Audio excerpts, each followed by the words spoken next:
আসলেই কি এই শর্তগুলোর জন্য, নাকি এই শর্তগুলোকে একটা উসিলা বানিয়ে মানে না যাওয়ার জন্য উনি বলছেন? এর পেছনে অন্য কোনো কারণ আছে কিনা না যাওয়ার পেছনে? না, ডিপ্লোমেসিতে সবসময় আন্ডার কারেন্ট থাকে, একটা অফিসিয়াল স্টেটমেন্ট থাকে এবং একটা ভিতরে আপনার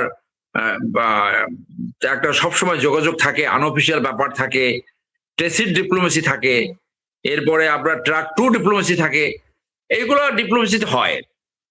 কিন্তু সে উপরে যখন এই দাওয়াত যখন প্রত্যাখ্যান করা হলো, তখন তো একটা অফিসিয়াল স্টেটমেন্ট দিতে হবে।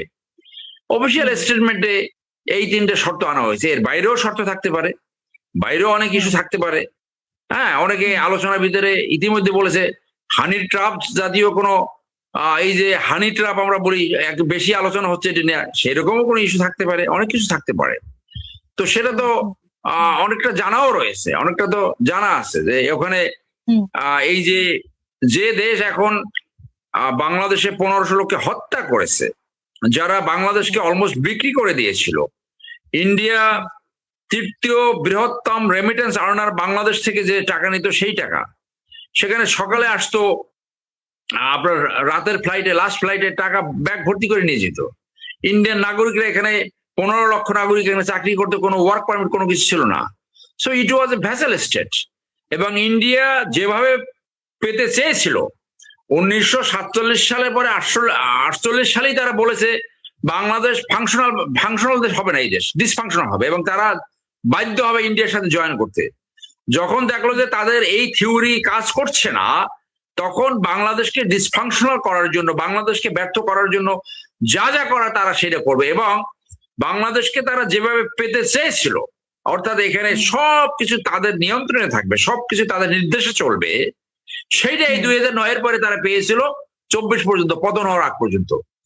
এখন তাদের এই যে ইন্টেলিজেন্স চিফ আসে, অমুক আসে, এর মূল উদ্দেশ্য হয়েছে ওই যে ভ্যাসেল স্টেট বানিয়েছিল, এই ভ্যাসেল স্টেটের স্ট্যাটাস থেকে যাতে সক্রিয়তায় ফেরত না আসতে পারে, স্বাধীনতা সার্বভৌমত্ব যাতে ফেরত না আসতে পারে, ওইটাই হলো ওদের এখন একমাত্র পলিসি। আর 2 নম্বর পলিসি হয়েছে এই দেশকে ব্যর্থ করে আওয়ামী লীগকে বেনিফিট করে দেওয়া, আওয়ামী লীগকে ফ্যাসিলিটেট করা, যাতে আওয়ামী লীগ আবার ফেরত আসতে পারে।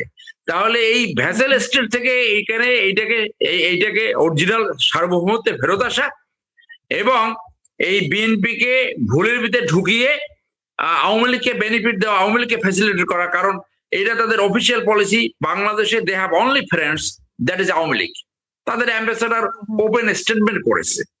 তো সেই জন্য আরো অনেক কারণ থাকতে পারে, এবং তাকে নিয়ে চাপ সৃষ্টি করে হয়তো এমন কিছু করতে পারে যাতে ইন্ডিয়া যে চুক্তিগুলো চায়নার সাথে হয়েছে, সেই চুক্তিগুলো যাতে ক্ষতিগ্রস্ত হয়, চায়নার সাথে যাতে আস্থার সংকট সৃষ্টি হয়, সেরকম ইস্যু থাকতে পারে। তো সেই জন্য সব মিলে আমি ব্যক্তিগত মনে করি একটা ভালো সিদ্ধান্ত, বাংলাদেশের প্রধানমন্ত্রী will visit India at the suitable time of Bangladesh. আপনি কি মনে করেন যে বাংলাদেশ যখন মনে করবে নিরাপত্তার ইস্যু থাকতে পারে, এবং বাংলাদেশ যখন মনে করবে যে পরিস্থিতি অনুকূলে এসছে, তখন ভিজিট করবে। নেইবারিং কান্ট্রি ভিজিট তো করাই যায়, এতে তো কোনো অসুবিধা নাই। তো আমি মনে করি যে 1 নম্বর শর্ত হচ্ছিল ওই 120টা সমঝোতা চুক্তি, সমঝোতা এবং এই যে এমইউ, সেইটাকে রিভিউ করা। ধন্যবাদ।